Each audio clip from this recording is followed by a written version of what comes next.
Ohio is the story of the moment of the Kent State shootings as narrated from the point of view of Maddie. And when I started working on this book, I always knew that I wanted that scene to figure prominently in the overarching narrative of these linked stories. However, I didn't want to write a piece that would chronicle the entire 4-day experience that was the events leading up to and after the shootings themselves.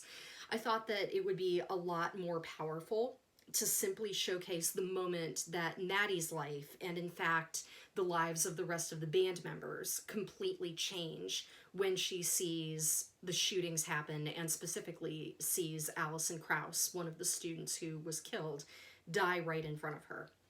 One thing to watch for when you read the entire collection and not just Ohio is the moment of the shootings is also replicated from the perspective of the National Guardsman in the story The Conscience Round, which comes a little later in the collection.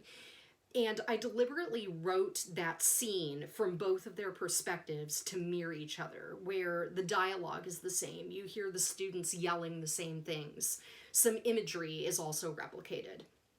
So for me as a writer, it was really important to show not just the perspective of the protesters, but also the National Guardsmen.